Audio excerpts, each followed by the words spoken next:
Welcome to our channel. I am Pam and I am going to try to take you around the world. Today we have this goal: visit London in one day. The itinerary includes the main stops in London, excluding museums and attractions that need more time to visit. We will use the subway to get around quickly. The day necessarily starts at Tower Bridge. Unfortunately, we will not have time to visit it inside as well, as the visit needs at least 3 hours. We will then devote ourselves to visiting the nearby Tower of London. We will then arrive at CIA Interpol Cathedral, and then detour to Trafalgar Square and reach Buckingham Palace in time for the unmissable changing of the guard. After the lunch break, we will see the famous Westminster Abbey and then admire the quintessential symbol of the city, Big Ben. We will enjoy the walk along the Thames to climb the London Eye and enjoy the city from above. In the late afternoon, we will finally reach Piccadilly Circus, one of the most famous squares. Finally, we will end the evening in the Soho district, London's top shopping and nightlife district.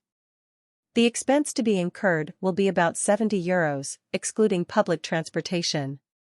About €28 for the Tower of London, €23 for Westminster Abbey, €28 for the London Eye.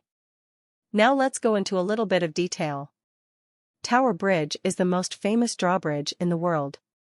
This bridge connects the Southwark area to the Tower of London, another attraction that is definitely worth a visit with more time on your hands, and is perhaps one of the most visited places in the English capital.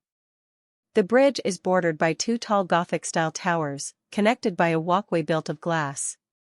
St. Paul Cathedral is one of the most important religious buildings in the city. You will surely remember the significant events that took place in this cathedral, such as Churchill's funeral or Lady Diana's marriage to Prince Charles. You cannot not admire the imposing structure, the large central dome and the English Baroque-style architecture. The design was signed by the architect Christopher. Keep in mind that to visit all the interior takes an average of 2 hours. So settle for a picture taken from the Millennium Bridge. Admire the peculiar sculpture of the Pater Noster vents, just behind the cathedral. A little known but really distinctive work. You cannot miss the famous red double-decker buses typical of London, so from the St. Paul Cathedral stop you will take line 15 to Charing Cross, a short walk from Trafalgar Square, one of London's most famous squares. From here you will walk down de Mole Avenue, which will take you directly to Buckingham Palace. Buckingham Palace, the residence of the British monarchy. An imposing palace that consists of more than 700 rooms and a royal park spanning more than 20 acres open to the public. It is only the West Wing. It is only during the summer, but you will reach it to witness the famous changing of the guard. At 11:15, the new guard enters through the north door, and at 11:30, the actual changing begins. The whole thing takes about 45 minutes. The Westminster Abbey, or Westminster Abbey. This is the place where the most important celebrations are held, such as the coronation of kings and queens, royal weddings. Coronations have been held here since as far back as 1066. The Abbey has hosted as many as 16 royal weddings. Here also rest the monarchs of the United Kingdom, and many famous people take at least an hour to admire this architectural masterpiece. One of the most beautiful chapels in the whole abbey is Sheave Chapel, while the Poets' Corner houses the tombs of the greats of English literature, including Charles Dickens, William Shakespeare. In addition, the audio guide is included in the entrance fee, which is very useful to learn about the history of the Abbey. From Westminster Abbey in a few minutes' walk and you will arrive at another of the symbols of the city, the Big, also well known as Clock Tower, which is considered the most accurate clock in the world.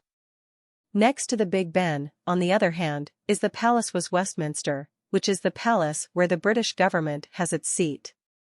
It is an imposing neo-Gothic style building and consists of no less than 1,200 rooms inside.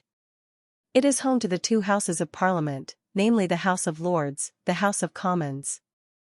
Take a picture as you cross the bridge, from which you can enjoy a wonderful view of Big Ben and the entire London shore. From Westminster Bridge, you will walk along the bank of the Thames for about 5 minutes until you reach the London Eye, London's famous Ferris wheel positioned right on the bank. It is also known as the Millennium UIL, or Millennium Wheel. It is one of the largest Ferris wheels in the world and of course, one of the most visited attractions in the whole of the UK.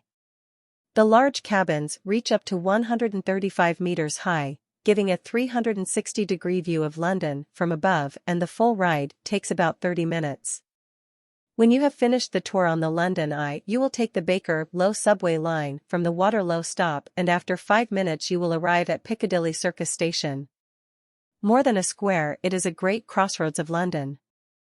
A place that never sleeps, even at night.